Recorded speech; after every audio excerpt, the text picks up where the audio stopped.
You know what's wild? There was a German general in World War II who was so brilliant, so honorable, and so different from the rest of the Nazi leadership that even his enemies wanted to hire him after the war. Yeah, you heard that right. The British considered offering him a command position. The Americans studied his tactics in military academies. And when he was finally captured, Allied officers lined up to shake his hand and ask for his autograph like he was some kind of celebrity. His name was Erwin Rommel, and today we're diving into the story of Hitler's deadliest general, the one commander who somehow managed to wage war with honor in the most dishonorable conflict in human history. Now before we get started, I need you to understand something. This isn't a story about glorifying war or making excuses for the Nazi regime. This is about understanding how one man could be so tactically brilliant, so respected by everyone who fought against him, that his legend has survived for 80 years. Because here's the thing, Rommel wasn't just good at war. He was a genius at it. And the way he fought, the way he treated prisoners, the way he defied Hitler's most horrific orders, that's what made him different. That's what made him dangerous. So let's go back to where it all started. Picture this. It's 1917, the First World War is tearing Europe apart, and there's this young German officer named Erwin Rommel who's about to do something absolutely insane. He's 25 years old, leading a small mountain unit in Italy, and he's staring at an enemy position that should be impossible to take. We're talking about Mount Matteucci, this massive mountain fortress held by Italian troops who have every advantage. High ground, fortified positions, artillery support, the works. Any sane commander would call for backup, wait for reinforcements, maybe artillery bombardment first. But Rommel? This guy looks at the situation and thinks, what if we just go around? And I don't mean a little flanking maneuver. I mean he takes his men on this absolutely brutal climb through terrain that the Italians thought was impassable. They're scrambling up cliffs in the middle of the night, completely exhausted, but Rommel is up front leading them the entire time. And here's where it gets crazy. When they finally reach the Italian positions, Rommel doesn't order his men to open fire. Instead, he walks right up to the enemy trenches, alone, and demands they surrender. The Italians are so shocked, so completely caught off guard, that entire units just lay down their weapons. By the end of that campaign, this one 25-year-old officer with a relatively small force had captured 9,000 Italian soldiers and 81 artillery pieces. 9,000. Let that sink in. He was awarded Germany's highest military honor, the Palm of Merit, and more importantly, he learned something that would define his entire career. Speed, surprise, and audacity could overcome almost any advantage in numbers or position. That lesson would make him the most feared commander in World War II. But between the wars, Rommel wasn't plotting world domination or rising through the Nazi party ranks like so many other future generals. He was teaching.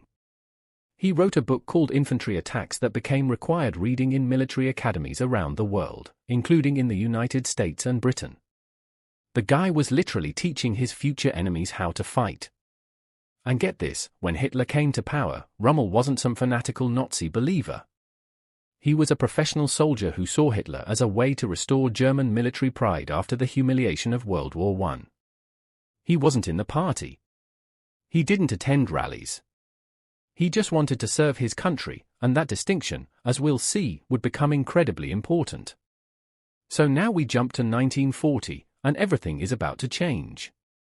Germany has just conquered France in 6 weeks. 6 weeks. It was supposed to take months, maybe years, but the German Blitzkrieg tore through French defenses so fast that the world was stunned. And right in the middle of that campaign was Rommel, now commanding the 7th Panzer Division, which earned the nickname the Ghost Division because it moved so fast that even German high command sometimes lost track of where it was. Rommel would push his tanks forward relentlessly, sometimes hundreds of miles ahead of supply lines, constantly attacking, constantly keeping the enemy off balance. His division covered more ground and captured more enemy soldiers than any other unit in the entire campaign. But here's where Rommel's story really begins. In early 1941, Hitler decided to send troops to North Africa to help his Italian allies who were getting absolutely demolished by the British. Most German generals thought this was a sideshow, a distraction from the real war that was about to start in Russia. They sent minimal forces and didn't expect much to happen. And then Hitler picked Rommel to command what they called the Afrika Korps. Nobody, and I mean nobody, expected what happened next. Rommel arrived in Libya in February 1941 with orders to basically hold the line and prevent a complete Italian collapse. Defensive orders. Stay put, don't risk too much, wait for reinforcements.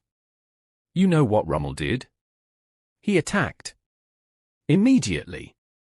Before his full force had even arrived, before he had proper supply lines established, he looked at the British positions and saw an opportunity. And just like that, he launched an offensive that caught the British completely by surprise. Within weeks, he had pushed them back hundreds of miles and was threatening Egypt itself. Now, the North African campaign became this back-and-forth chess match between Rommel and various British commanders, and this is where Rommel's tactical genius really shined. See, North Africa was perfect for him. It was open desert, which meant tank warfare, mobile operations, exactly the kind of fighting where speed and surprise mattered more than raw numbers. And Rommel had a bag of tricks that drove the British absolutely crazy. He would use captured British trucks to confuse enemy reconnaissance. He'd tie barrels behind vehicles to kick up dust and make his forces look larger than they were. He personally flew reconnaissance missions to scout British positions. This guy was fearless, constantly at the front lines, sometimes so far forward that he nearly got captured multiple times. There are stories of Rommel's command vehicle rolling right into British positions by accident, and he'd just calmly turn around and drive away while bullets pinged off the armor. But here's what really set him apart. The way he treated prisoners. In an era where the Eastern Front saw unspeakable atrocities, where SS units were committing genocide, Rommel in North Africa was fighting what people called a clean war. When he captured British soldiers, he made sure they were treated according to the Geneva Convention. He shared medical supplies with wounded enemies. There's this famous story where he captured a British medical officer, and instead of sending him to a POW camp, Rommel actually asked him for advice on treating German wounded and then let him go back to British lines. And the respect went both ways. British soldiers started calling him the Desert Fox, partly because of his cunning tactics, but also because there was this sense that they were fighting against a worthy opponent who played by the rules. One British general named Claude Auchinleck actually had to issue an order telling his troops to stop talking about Rommel with such admiration because it was hurting morale. Think about that. The British commander had to tell his own soldiers to stop respecting the enemy too much. The battles in North Africa became legendary. There was this constant back and forth where Rommel would advance, outrun his supply lines, get pushed back, then counterattack brilliantly and advance again. And the whole time, he was operating on a shoestring budget. Hitler was focused on Russia. The Afrika Korps was always short on fuel, ammunition, replacement tanks, everything. Meanwhile, the British had the entire resources of their empire flowing into Egypt. But somehow Rommel kept winning. He'd capture British fuel depots and use their own supplies against them. He'd repair knocked-out British tanks and add them to his own forces. The British threw commander after commander at him. They had more tanks, more planes, more men, better supply lines, and Rommel kept beating them. Until finally, they brought in Bernard Montgomery, and this is where things started to turn. Montgomery was cautious, methodical, the complete opposite of Rommel's aggressive style. He refused to attack until he had overwhelming superiority in everything. And by late 1942, the balance of forces had shifted so dramatically that even Rommel's brilliance couldn't overcome it. At the Battle of El Alamein in October 1942, Montgomery had twice as many men, twice as many tanks, complete air superiority, and unlimited supplies. Rommel was sick, possibly with some kind of stomach illness or jaundice, and he'd actually been sent back to Germany to recover when the battle started. When he got the news that the British were attacking, he flew back immediately, but by then, the situation was already desperate. He fought brilliantly, launching counterattacks that blooded the British advance, but the math just didn't work anymore. For every tank he destroyed, Montgomery had two more.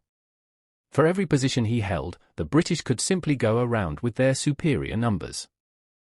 And here's where things get really interesting. Hitler sent Rommel an order. Victory or death. Stand and fight to the last man. Do not retreat under any circumstances. Now, most German generals on the Eastern Front followed these insane stand-fast orders even when it meant the complete destruction of their forces. But Rommel looked at the situation, looked at his men who had fought so hard for so long, and he made a choice. He ignored Hitler. He ordered a retreat to save what was left of his army. That decision probably saved thousands of lives, and it also marked the beginning of the end of Rommel's relationship with the Nazi leadership. The Afrika Korps retreated across Libya, across Tunisia, fighting delaying actions the whole way, but the end was inevitable. By May 1943, all German forces in North Africa surrendered. Rommel himself had been evacuated before the final collapse, but his legend was secure. He had taken a small force and held off the British Empire for nearly 2 years in a theatre that Hitler barely cared about. He'd won battles he had no right to win, and he'd done it while maintaining his honor as a soldier. But the story doesn't end there. Not even close. Because now Hitler had a new job for his favorite general, and this one would test everything Rommel believed in.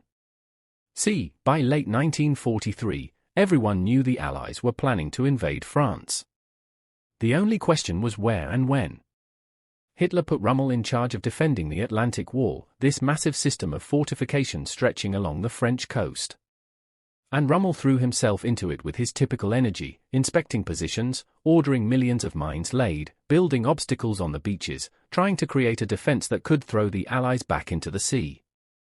But while he was doing this, something else was happening. Rommel was seeing things he couldn't ignore anymore. He was seeing how the SS operated behind the lines. He was learning about the Holocaust. He was watching Hitler make increasingly insane military decisions that were getting German soldiers killed for no reason. And something in him started to change. This professional soldier who had always focused purely on military matters started to have doubts about the regime he was serving. There were these German resistance officers, men who wanted to remove Hitler from power, and they started approaching Rommel. Carefully, cautiously, because even though Rommel wasn't a Nazi, he was still loyal to Germany. But they planted seeds. They talked about how Hitler was destroying the country.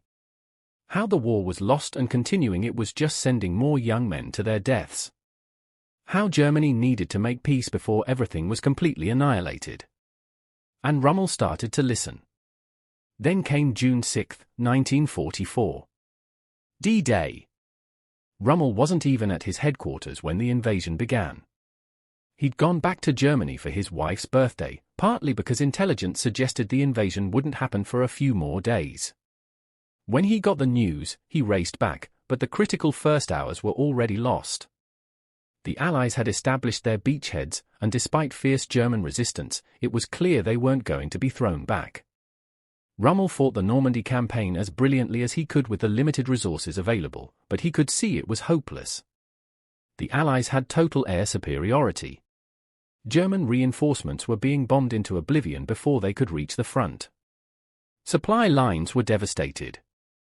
And Hitler was still sending orders from his bunker demanding impossible counterattacks.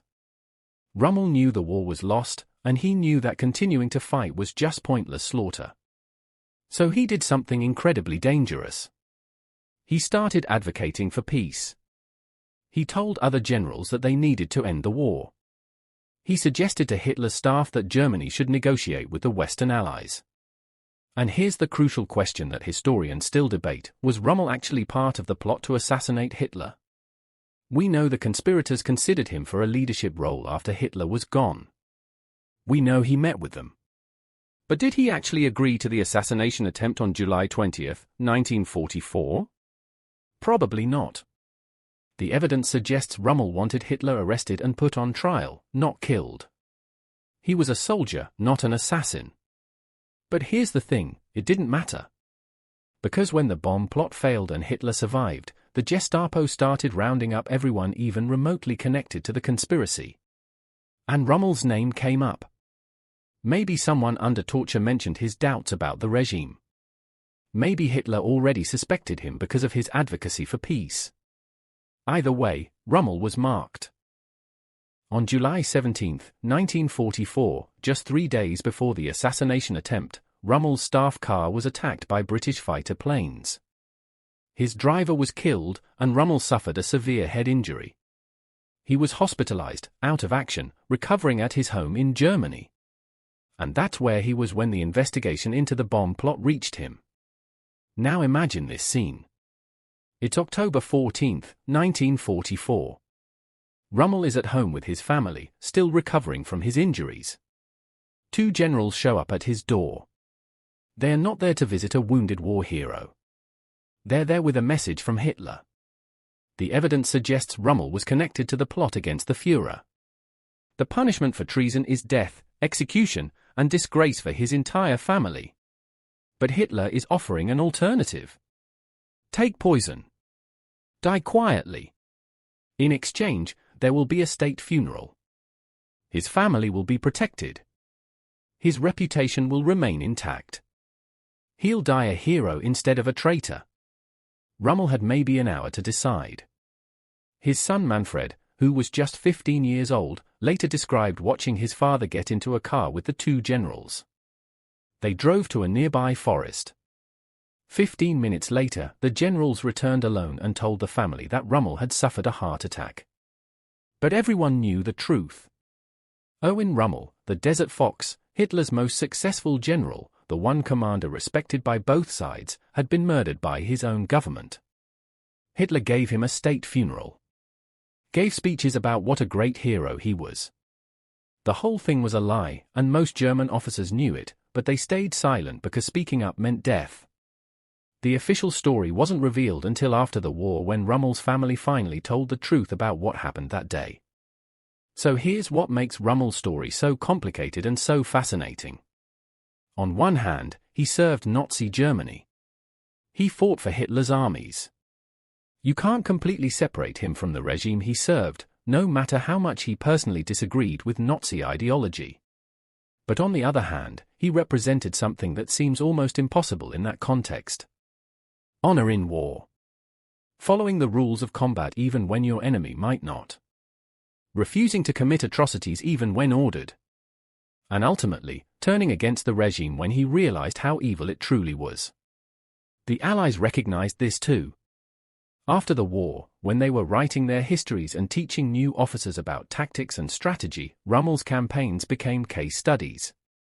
His book Infantry Attacks, the one he wrote back in the 1930s, is still studied in military academies today. British commanders who fought against him wrote their memoirs with genuine respect for his abilities. When Montgomery, his great rival, heard about Rommel's death, he paid tribute to him as a great general and a worthy opponent. But we have to be careful here. The Rommel legend, the myth of the clean Wehrmacht, the idea that regular German forces fought honorably while only the SS committed atrocities, that's been used for decades to whitewash Germany's military history. The truth is more complicated. Yes, Rommel fought more cleanly than most. Yes, he defied orders to execute prisoners and commissars. But he still enabled Hitler's war machine. He still benefited from slave labor building his Atlantic Wall fortifications. The line between serving your country and serving an evil regime, that's a line Rommel struggled with and ultimately couldn't resolve. What we can say is this. In a war defined by unprecedented brutality and genocide, Rommel stood out as someone who tried to maintain military honor. In a regime that demanded absolute obedience, he questioned orders and ultimately paid for it with his life. And in terms of pure tactical genius, the man was unmatched.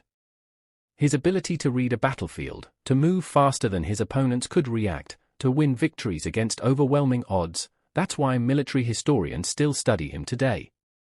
There's this quote from a British general who fought in North Africa. He said, Rommel had become a kind of magician, a bogeyman to the British soldiers who felt there was nothing he couldn't do.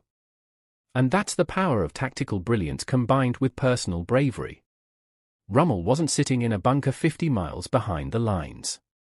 He was in the front vehicles, breathing the same dust as his men, facing the same dangers. When his soldiers saw their commander taking the same risks they were, it inspired a loyalty that numbers on a page can't capture. The North African campaign, despite ending in defeat, showed what leadership really means. When supplies ran short, Rommel ate the same rations as his troops. When British planes dominated the skies, he was in a staff car on that same vulnerable desert road. His men knew he would never ask them to do something he wouldn't do himself, and that kind of leadership creates units that fight beyond what should be possible. And the respect from his enemies wasn't just about tactics. It was about the way he fought. There are documented cases of Rommel court-martialing his own men for mistreating prisoners. When an SS unit tried to execute Jewish prisoners in North Africa, Rommel personally intervened and stopped it.